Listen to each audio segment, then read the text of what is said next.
I'm excited to be here. I want to thank the Spanos family, Mr. Telesco, obviously Staley, for welcoming me into the family, the Chargers family. But just excited to get to work. A great group of staff. I'm just excited. We've already been touching base through our message board already. So just ready to get to work. Awesome. Well, let's get into questions. I know a bunch of folks have some things to ask you. Let's start off with Daniel Popper. Hey, Renaldo, nice to meet you. How you doing, Daniel? Good. So obviously being in the division, you are familiar with some of the pieces the Chargers have. Just what excites you about some of the personnel that you'll be working with on defense? Yeah. A lot of times when, the defense is on the field, my back is usually turned, but I understand what's happening up front. And you have to start with, Bosa and Ingram, they're on the outside, applying pressure. So you can hear the cheers or boos, depending on where you were at. But up front, you understand that you have those guys up front. You got Big Joseph up there pressing the pocket, you know, and Jones. So it's a great group of guys up front. And I know last year we were looking at the linebacking core that was coming out, and obviously Murray was high on our board as well. And you knew what kind of talent he brought with his size and speed, getting to the ball. So and Kaiser White, kind of go back a little bit in history with him. I remember him at Lackawanna Junior College. We are looking for some safeties to bring in when I was at Pitt, and he was a talent that shined. And once I recognized that his brother was already at West Virginia, I knew that would be an uphill battle. But I recognized that talent early on with that guy, in the core, and obviously being in that ACC when I was at Pitt, I know about Perriman as well. So a talented group, in that front seven. And then when you get to the back end, obviously I already spent, time with Chris Harris. This won't be my second stint. It would be actually my third, because my late years at the Denver Broncos playing safety, Chris was a rookie coming in there. So we spent some time in camp there together before that. So he saw my exit. I heard about some of the noise that this young guy was, flashing and making plays all over the field. And, 10 years down the road, he's still doing the same thing. So excited about Chris, smart guy, savvy guy, really a student of the game. So excited about him as well. Obviously, you got Hayward as well. And you can't forget, you know, uh, the big fella who's always opposing things, that number 3-3. So I'm excited about all these guys, and then you see the length that you know Mr. Davis on the outside has, and how he disrupt guys, and he's did a good job of getting his hands on the ball this year. So you're excited about all those guys in the group, from the front to the back. So I am familiar with those guys, and just willing to get more adjusted to them and get to know them personally, and see where we continue to build this thing. Just specifically with Derwin, obviously you mentioned him as a guy who played safety in the league. Do you look at him and his size and his skill set and be like, man, I wish I wish I had that when I was playing? I definitely do. I mean, because you know the way the game is changing now, you need a guy to be able to play in space as well as play in the box.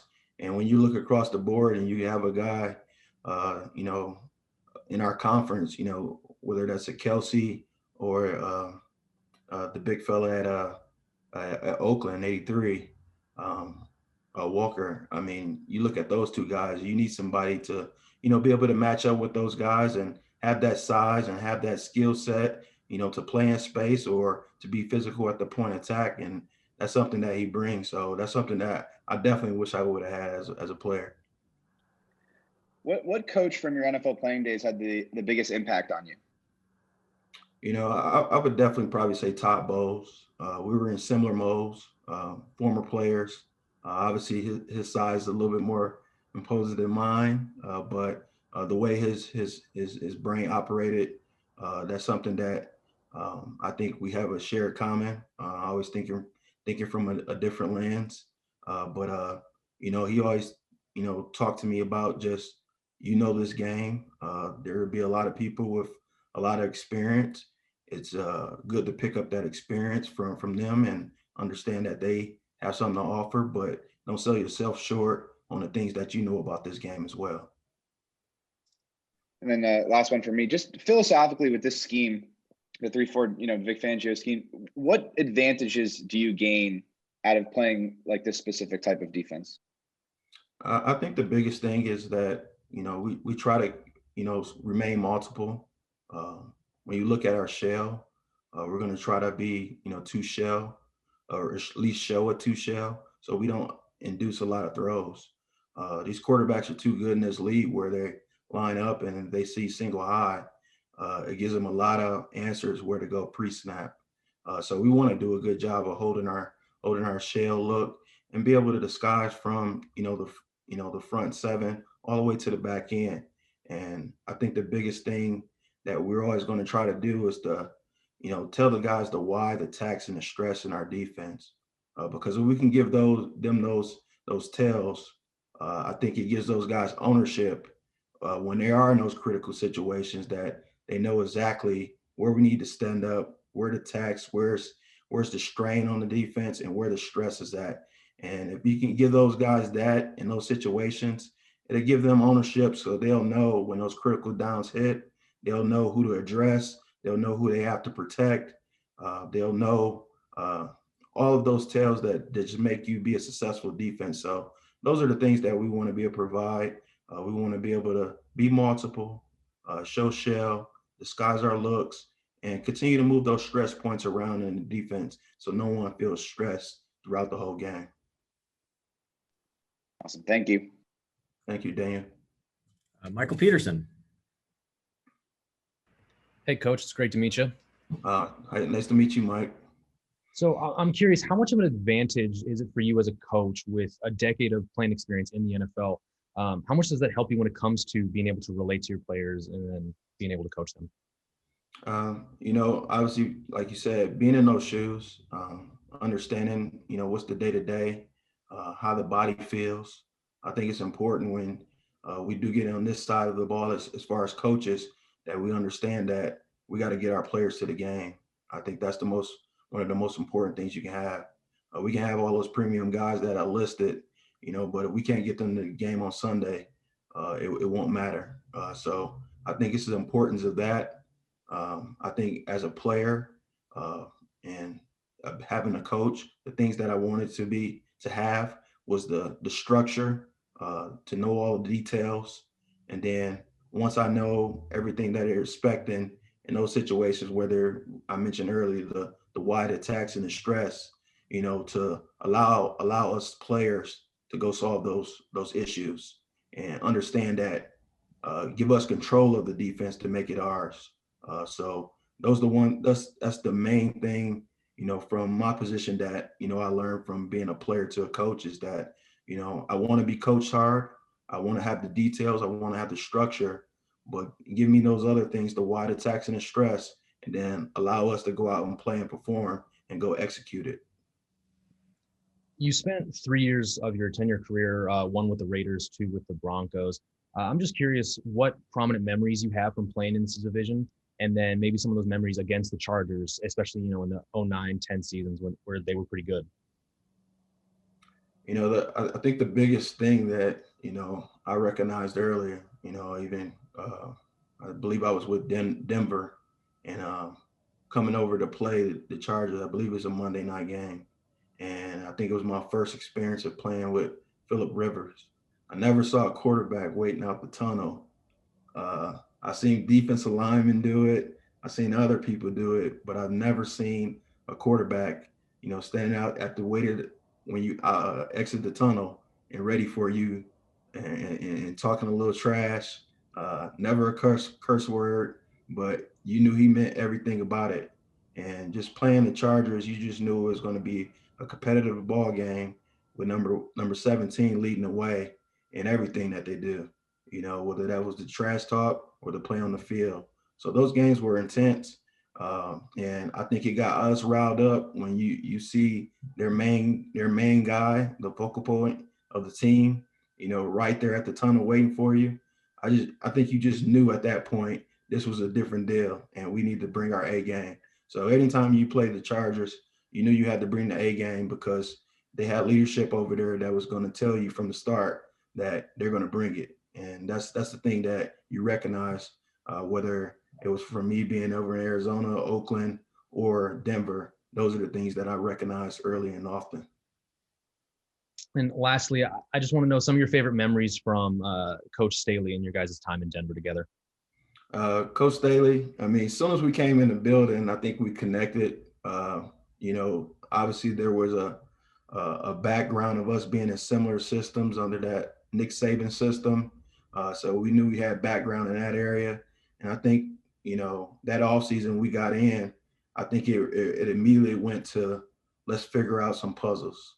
Let's figure out what the top teams in the NFL are doing. Let's find the new things that people are doing, and let's attack them. And I think we game planned probably on our own each day, and just kind of came up with ideas. And our offices were right next to each other, so it was I think we went back and forth. I think we probably spent more time in the other person's office just talking game plan than actually being there ourselves. So it was important to us, and I knew it was important for him from the start. But just the opportunity that we're always looking for the next thing, and how can we improve, our defense, or if it wasn't a situation where we could use, we were going to hold it in our bag, but it was something we were definitely going to talk about, moving forward. Awesome. Thank you, Coach. Thank you, Michael. Gilbert Manzano. Hey, Renaldo, more on Brandon Staley. He mentioned a lot in his press conference how he's a listener. Do you get that vibe from him? He likes to listen first and then maybe bounce ideas and then kind of go into the coaching mode? I definitely get that feel. He can sit back and, he can be quiet and listen and receive that information. But, at the same time, he's gathering his thoughts. And that's probably how a lot of our discussions went, whether it was hearing us from a defensive back perspective and what we're talking about and how we're thinking about, taking care of things in the red zone. Immediately after we probably broke those meetings, I'm sure he was gathering his thoughts, and he had his ideas and we had our ideas, and it just allowed us to, bounce off ideas off each other. And I think that's the great part of it, when your that mind is continuing to go, and you got good people around you. Those ideas definitely show up, and obviously you can see what he's done last year. That he's been doing a lot of listening and then asking those questions. He mentioned he's going to call the plays on game days. But do you feel like it could be like you mentioned, a mutual, bouncing ideas? Maybe you could call a play and tell him, and he'll run it. Do you think that could be the kind of type of relationship you guys could have? I think we've had that relationship in the past. Obviously, I'm going to lean on him earlier in this process, but I know he's always open to listening to ideas, and he has his own ideas. I have mine, but as a defensive staff, we'll definitely collaborate on all those and come up with the best for the guys. But he's always been open into listening and receiving. A lot of times you've been in rooms and it may not be as received, as well, but that's one thing that you can do. You can always hold on to those ideas, and when they're available, is to pitch them out. And I know in my past, Staley's always been able to receive, so I'll continue to ditch mine out on the other end, and hopefully we can collaborate on some things. But also, he's always talking about with his staff is putting guys in position to move up. And I know that's something that, once I step in that building, that'll be a game plan for not only myself, but the rest of the staff. So I'm looking forward to that, because that's something he's always talking about, is putting guys in better positions. Yeah, I'm going off, mentioning guys moving up. He's been very outspoken about the lack of diversity, minority coaches in the NFL. What are your thoughts on that, first of all? And I guess, do you kind of admire these out on the forefront when it comes to, this issue? I definitely admire it, and that was some of the conversation we had. He saw that, I was in his words, a young superstar that was moving up, and to put guys in position to help them reach their full potential. And I think there are a lot of guys, like you said, minorities around the NFL, and just having that opportunity so that guys can shine and get those opportunities. And that's the first thing that, one of the first things that Staley mentioned is about putting guys in better position in order to move up and advance. And he just wasn't, it just wasn't lip service. Obviously, I'm sitting here with you guys today, and but I don't take it for granted as in the position that I am in, that I'm gonna do everything I can to work hard, learn from Staley, and like you said, try to advance and help others in my position. Thank you, Renaldo. Thank you. Joe Reedy. Hey, Ronaldo, welcome aboard. As far as not calling plays, maybe the first season or so, you feel like it's a good transition for you becoming a coordinator, that there's not that game day pressure immediately on you? I definitely do. I'm looking forward to the opportunity, but in the meantime, I definitely will lean on Staley, uh, and be able to sit back and learn. But at the same time, when I look at the structure of which where our defense is structured, it was similar to how we had in Denver, where Fangio called the plays and Ed Donatel, kind of managed things from behind the scenes, uh, and it still gives you that growth opportunity. Whether that's me still being in the back end with the defensive backs, but it still allowed me to move around, understand the other pieces to this defense, and having a strong hold of the back end. That way, it'll let me tie me more into what they're doing up front. That I can create some more ideas just and be able to bounce those ideas, off Staley. So I think it'll give me a little flex early on, like to move around, assert myself into the front seven, but also still have my footprint on the back end.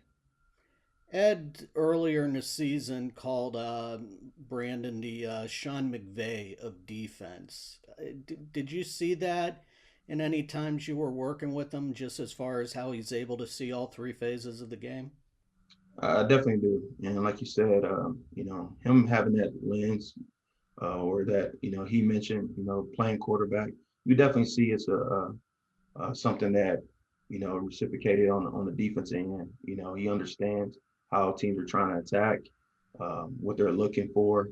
Um, all those things come into play when you think about Staley and how his brain's working. And like I said, he's like we mentioned earlier, he's listening, but he's definitely taking that all in, and he's making his own notes, and and you can see that he'll not only spend time, with the defensive guys, he'll be bouncing those ideas off offensive guys, and coming up with his game plan.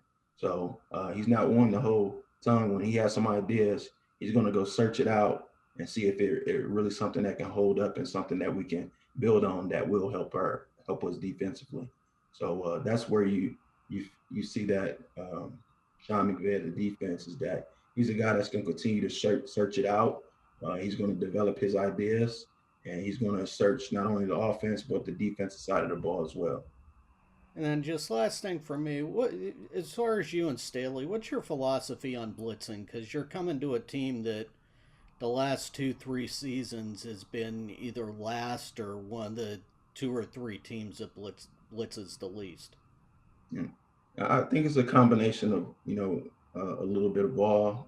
We've been exploring the ideas that you have to bring those simulated pressures. You have to bring those 5-man pressures as well as six. You know, obviously you want to be able to mix those things in, but you also want to see how your personnel fits to all those things. And if we can apply pressure with our guy with the guys up front with the four man, then we can do that. But we have to create some other pressure and bring some extra guys. I think we'll do that. But I think it's important is understanding the personnel and how we want to operate. But I believe you have to bring pressure in this league. I believe you have to change it up. If you give these quarterback multiple looks, and you have to also know who you're going against, because some of these quarterbacks we face in our conference, they invite the pressure. But the better we can do with holding our looks and disguises, I think that will help our blitz plan out. But it's something that I definitely think you got to have in your package and be ready to use. And then just one more thing for me. In a 3-4, can you play Derwin maybe a little more down in a star linebacker position because he played that often at Florida State? Yeah, I definitely think we'll explore all those ideas once we all get into the room. But we also want to explore obviously what he does well and what else can he do. I know he's played, in the box a lot in his career, but also want to explore how he plays in the deep end. How can we continue to grow him and make him a complete defensive player in this league. So we're going to explore all those ideas, and if it is an opportunity where we can mix them up and put them into that 3-4 front down low, and if it fits our system, that's what we'll do. But I think it's going to take all our heads exploring what we want to do structurally, and see what his ceiling is as far as his skill set. Okay, thanks. Thank you, Joe. Fernando Ramirez. Hey, Renaldo, nice to meet you. How you doing, Fernando? Good, thank you. Can you just talk about your coaching career? I mean, you a couple of years ago you were at Wyoming as a coaching assistant, and now in a couple of years you're now the defensive coordinator of the Chargers. Can you just talk about your journey and just kind of what's brought you to this point and what you've learned to this point? Yeah, it probably even starts, towards the end of my career as far as playing. I think the coaches recognize, in my career that would be a transition for me, because I was always asking, the questions, or trying to figure out the puzzle for the week, whether that was corners that we had down this week. Maybe it wasn't important for us to install a whole lot. Maybe it's important for us to keep it simple, knowing that I'll be communicating with some new guys on the field. Talking to the coaches earlier in the week, just trying to figure out, are they seeing the same things that I'm seeing? Do these tendencies that I'm picking up holding up? So I think early on, well, even in my career, they understood that he's probably going to transition to being a coach. And I think coaches like Ed Donatel and Todd Bowles, who really invested in me, helped me search out my early job, at Wyoming when I took that job right after playing. But I think it was important for them, and Ed in particular, that I go out, learn to make my own mistakes, learn to coach my own room, figure those things out on my own, because they felt that would be the biggest growth, for me as a coach, and to find out if I love it or not. And I think all those questions was answered probably in my first year. I immediately found out I loved it. I was able to, put guys in position and move up to the NFL in those rooms that I was in earlier in Wyoming. But I made my mistakes, and you still make mistakes at this point, but you hope it's just less. But I figured out, my path and what I wanted to do, and I just took that as a growth opportunity. 14, I was out of ball, but I didn't let that stop me. I just kind of I took a sabbatical and kind of went around to different teams, spending time with Alabama, Michigan State, Utah, North Dakota State. I wanted to go to the different levels and figure it out. And it was nobody that was pushing me to do that. I wanted to find out those answers and how those universities and teams, they established themselves, what was the core of their foundation. And I just wanted to continue to build, even though I was out the game. And my time at Michigan State, ran into Pat Narduzzi, good defensive mind in a college game, and he brought me on to Pitt. And like I said, being next to the Steelers, it was a chance for me to learn not only what we were doing at Pitt, but to learn what we were doing at Steelers and pick those guys' brains. And I was just always looking to find a new thing. How can I advance as a coach and move forward? So those are the things that, it may have been a fast career or fast move up, but I felt like I was preparing myself even when I was in those roles. Not that I was looking for the next opportunity, but I was just trying to better myself for my room and for my staff and the staff that I was on. So that was my main goal, was to continue to just try to work and be a better coach, better person in all aspects. And just it's you have to say it's some luck there, but I'm thankful for every opportunity that I've been in. But I feel like I've learned something along the way that helped me advance to the level I am at right now. Renaldo, would you say we just spoke to Brandon a week ago, and he talked about relationships and kind of building relationships, and that's what kind of a staff and what that's kind of what he wants with the players. Do you feel like that's kind of what you want in your defensive staff? A guy that or guys that fit the mold, that relationships and bringing guys together so that everybody's on the same page? I definitely do. And like I mentioned before, whether that's, like you said, putting guys in position where they have the chance to advance. And I've been places where you sit in the room and it's always just one voice. And I think that's the one thing that, Staley emphasized all the time, is a collaboration of voices in the room, and everybody having their opinion and what this defense will look like. It's easy for someone to just sit there and say, "Hey, this is my defense. This is how I want to run it." But there's a lot of good ideas out there, and that's how I think you stop from being stagnant, when you can listen to those other ideas and collab, and then it makes everybody feel a part of what we're doing. If we're having success, it definitely gives everybody that ownership. And if you can give guys ownership, whether that's from a player perspective or from a coaching perspective, I think it helps everyone advance and everybody feel a part of the success that you're having. And then just last one for me. The last few years that you've been with the Broncos, or the last year that you were with Denver, was it tough game planning against Justin Herbert? And then obviously now you're with the Chargers and he's the quarterback of the team. But was it tough kind of game planning against him? It was definitely tough. Before you probably got to the game plan of seeing him from our lens, you knew he was talented. You saw him ripping it up. Even the first game where he came in versus Tampa with no prep. I mean, that was pretty impressive. But to dig into him and start watching him in different breakdowns, you could tell he's been coached very well. Obviously, his skill set it shines through with his size, his mobility and his arm. But you can see just and have a sense that he had a command early of the offense. And it was all good things to see. So I'm excited about the opportunity to be on the same side of him, because I know the problems that he brings. You can pressure him. He can get the ball out fast. You can sit back in coverage, and he knows how to take what you're going to give him. So when you see a young guy doing those things early in his first year, it's exciting for year two, and I'm just glad that I'm going to be a part of it. Renaldo, thanks a lot for your time. Thank you, Fernando. Cam Buford.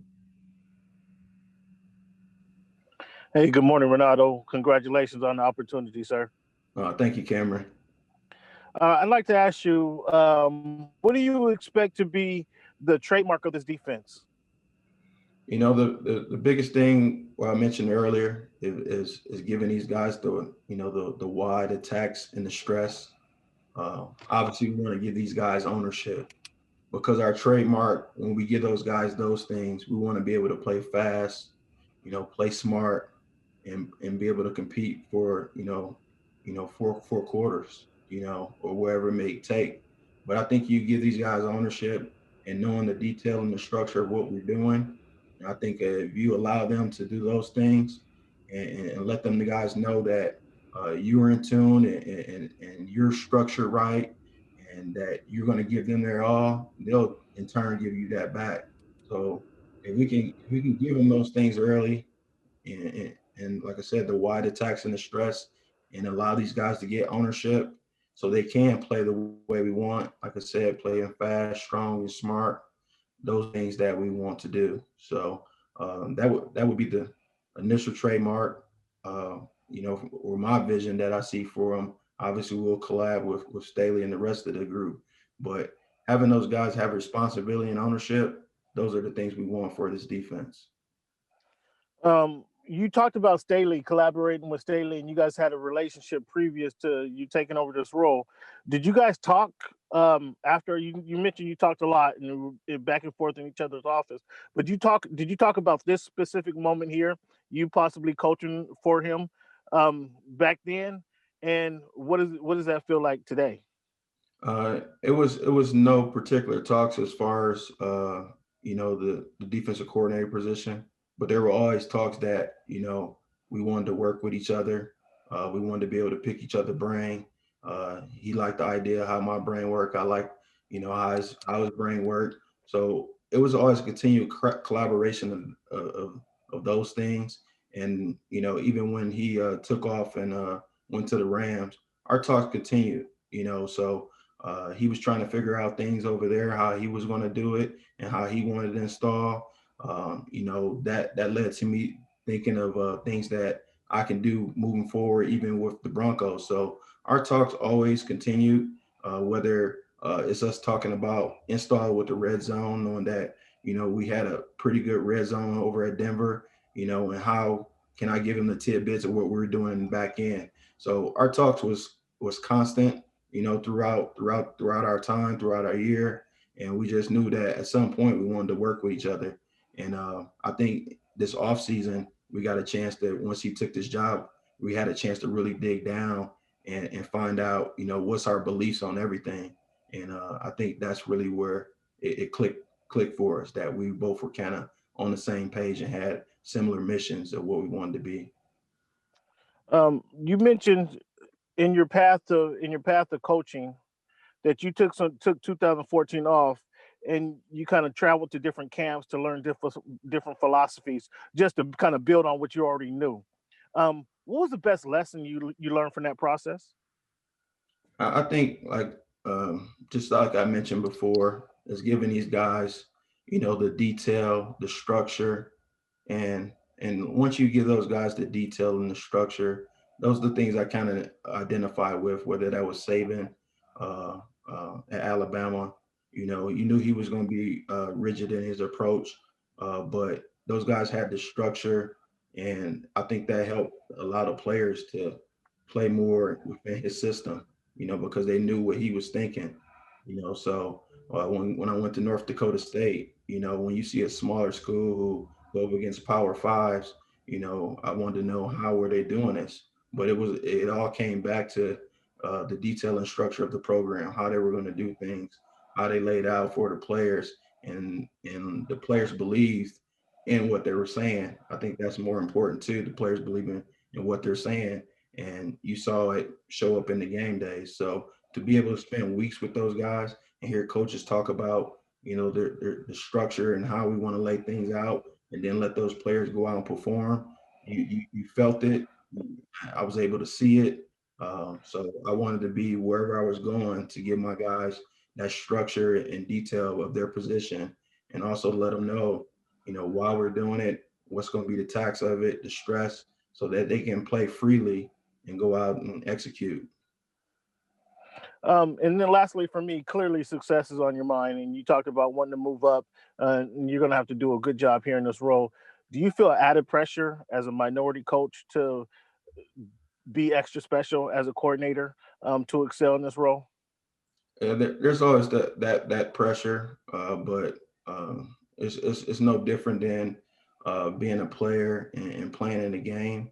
I figure if I prepare and study and work my tail off, uh, be disciplined in the things that I believe in, I think that gives me the best chance of success. But obviously, I know not a lot of minorities in that position. It definitely holds weight to me. But that pressure, I'm ready for. But I think, like I said, having that foundation behind me and the things I want to do, as far as being disciplined, hardworking, and just smart and using the people around me, I think those will help me continue to put myself in position to advance or to be strong at this position I'm in now. So that would be my focus, working on the guys that I'm around, gaining some more knowledge there, continue to be a hard worker, and just not taking this opportunity for granted. So I'm going to stick to those, and hopefully that's been my path of moving up and being humble in the position. That's kind of where I want to be, and hopefully that will take care of itself. Congratulations on the opportunity. Look forward to seeing you perform. Thanks. Thank you, Cameron. Jorge Camacho. Hi, Renaldo. How are you? How you doing, Jorge? Good, thank you. Before the Chargers hire you, how attractive was for you the Chargers defense? Like I mentioned before, it was not having my eyeballs on it a lot, but I can feel and hear when whether that was Bosa or Ingram adding pressure, in the outside lanes. I can feel or sense when those guys on the outside lane like Davis or Hayward are making noise. So I got a sense of it just from maybe on the sideline doing my corrections and things and helping my guys be prepared. But you knew they were sound in what they do just from afar. You knew that those guys knew their responsibilities. I think they had a good grasp of why they were doing things and allowed them to play fast. So you felt and sensed that. But I'm ready to dive in a little bit more and actually look at those cut-ups and see what those guys were doing and see how we can build on those things that we have in our system that may be some carryover or how we can even advance that. But I knew they were a good defense and that they were structured well. Those are some of the just things I just knew from afar. Do you like to get in contact with the defense players on these days, or you getting weight very close to the training camp of the Chargers? I'm sorry, can you repeat that one more time? Do you like to get in contact soon with the defense players, or you keep waiting for that? No, I'll definitely be in contact with those guys. I was making sure that I touched base with the players over here in Denver, just thanking them for allowing me into their family and allowing me to coach them, and finishing up just what we had here, and I connected with the defensive staff with the Chargers, so that my next thing is to make sure I reach out to those players and make sure that I just touch base with those guys, let them know if they need anything from me. Here's my info, and just be prepared to talk some ball, maybe some things that come up in cut-ups or if they're around. I just have light talks with them just about their prep and what they're doing in the off season. So I'm definitely looking forward to that opportunity to get to connect to these guys as quick as possible. And I want them to feel me and sense me as well, because I know we're nothing as far as moving forward and being successful without those guys. So I know they're the brain, and we gotta continue to bridge that relationship. Congratulations! Nice to meet you. Thank you. Nick Hamilton. Hey, Renaldo. Welcome to LA. How you doing, Nick? Thank you. What you spoke earlier about just kind of being a student as far as just kind of laying back and kind of going through the motion and understanding what Coach Staley wants to do as far as the defense is concerned. But how much creative or how much input do you all will get as far as throughout the season, as far as calling plays, seeing certain things, being able to have those discussions, and able to have a complete defense and be able to be on one accord? Yeah, I know in the past, just being with Staley, assuming the structure is the same as Vic, that's what you continue to talk about. But it does allow us to collab, and everybody in that room, not just Staley and myself, but from Joe Barry to Giff to Derek Gansley in the back end to Tommy Donatello, all those guys, we will collab and come up with the best plan.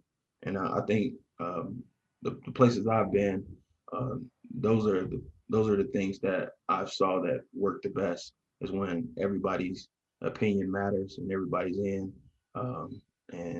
We wanted to be open for everybody to express their opinions. Because I've seen in some rooms where you've been there enough where they shoot it down enough and it goes silent. I just want those guys to know when they're in their room that their opinions do matter and that it's going to take all us to get it done. And everybody has a strong trait and a gift that we don't want to miss out on. I think if you miss out on that thing, you can have, guys going off to, different teams and realizing that, that they had something to add.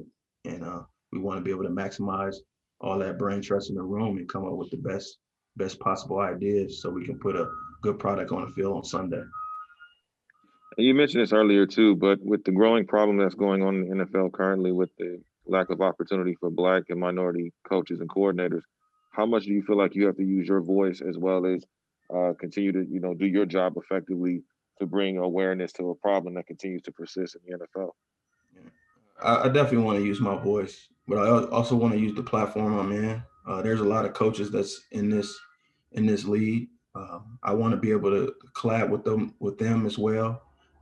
Whether that's not keeping a secret of what I'm doing to possibly advance, bring somebody else in from the other side and let them talk to as well. But get guys in that format so that we can discuss the issues and problems and continue to help guys move forward. I think that's important. No different when I was a player. You got all these guys in the room. I think the worst thing you can do as a player sitting in a room is to not try to advance and make things competitive. I think you want it to be competitive. And I think it takes both sides. But as far as the minorities, I definitely want to help those guys, put them in position so that they can move forward and show their talents, because there is talents that's in this NFL, that's in the college ranks, and continue to help guys move forward and give them opportunities.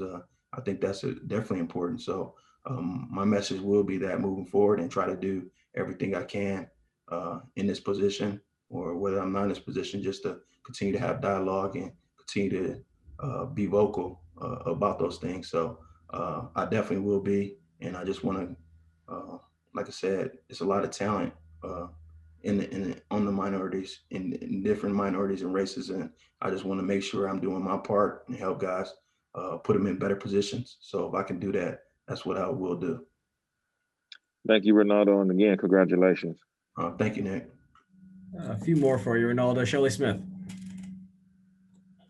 Hi, Renaldo. Welcome to the Chargers. I work for ESPN. I don't know. In hiring Coach Staley, Tom Telesco talked about how, they haven't hired a defensive-minded coach in a zillion years, 12, 13 years, that he believes you guys, being the defensive coaches, can help the quarterback because you know what he's facing. But how does that work? How will you get your notes across? How will you get your thoughts across to Herbert as far as what he's going to face the next week? Yeah, I think the biggest thing is that communication. Whether that's us having periods and giving the offense the looks that they need, and showing them what we're seeing from our lens. I think that's the biggest important. And when you talk about collaboration, I talked about the collaboration in the defensive room. I think you got to have that collaboration on the offensive side, and those things that I love to get with Lombardi and tell him how we view things, and I want him to have that open dialogue as well, because there's going to be certain things that the offense is seeing and that we want to tap into. And I think the more we can have those conversations and talks, I think it'll help solve those puzzles, whether puzzles presents itself that he can take to Justin, and we can figure it out, because I don't think you get this done alone. So I think it's going to take a collaboration for the whole team to address and let us see what we're doing from the defensive end that caused problems, and see what the offense is doing. And hopefully, if those looks that gives them problems, hopefully we can show them looks in practice so that we're prepared and ready to go for game time. That makes sense. Thank you. Thank you. Last two, Dennis Freeman. Morning, Coach Hill. How are you? I'm doing good. And you, Dennis? Oh, great. Thank you. When it comes to minority candidates, do you see eventually that would probably lead to women candidates to be considered as well? I definitely do. Like I said, there's talented people all across the board, and you just want to see people get opportunities. And the more that we have success and the more people get opportunities, I think success will become into play. So I definitely think you'll see more women advancing in this game and moving forward. And whether that's football or another sport, but you see other athletes do it across the board where they're supporting those minorities or anybody in sport that they feel like they have the opportunity. And I think that's what we have to do. I think across the board, if you feel like somebody is ready for the job and that they're a credible person, then I think that's what you just do. You help push them forward and give them opportunities. So if healthy, how good could your secondary be this season? We dealt with some injuries on our end in Denver as well. And it's important to have competitive rooms. That's the biggest thing that I'm looking to do here is to make our room that much more competitive, because we know injuries will happen in this game, and no team is going to stop for you to figure those things out. So we got to have the next man up to be just as competitive as that first group. But I mentioned earlier as well too is that it's also an importance to get guys to the game on Sunday healthy. So that will be a huge emphasis as we go through practice, training camps, OTAs, is to make sure that guys are remaining healthy, or try to do our best part to for guys to be healthy. We know there are freak things that happen as far as injuries happen in this league, but we're going to try to really tap in and do our part to make sure that we get the guys safety, get the guys healthy and safe to the games on Sunday. But also, like I said, we got to continue to make the room competitive, and that's the only way I know you can have success in this league, when the next man can step up and you don't feel a drop off. So that would be a huge goal of ours moving forward. Thank you, Coach. Congratulations. Thank you. All right, Renaldo, last one for you. We'll go to Matt Money Smith. Coach, thanks for doing this. Appreciate it. I'll start. You mentioned your back was turned when the defense was on the field, but it wasn't when the offense was. The Chargers have a free agent that's likely going to get a lot of attraction in Hunter Henry. Just your thoughts and how you had to plan for him when you were in Denver, and what kind of problems he presented to you and that group. Yeah, we knew we had to have our attention on Hunter. We know from a tight end perspective, and you look at a few across our division and just around the league that can create separation. He was the one guy who could create separation. Probably didn't have the speed as the guy in Oakland, but he was just as effective as creating separation and getting open.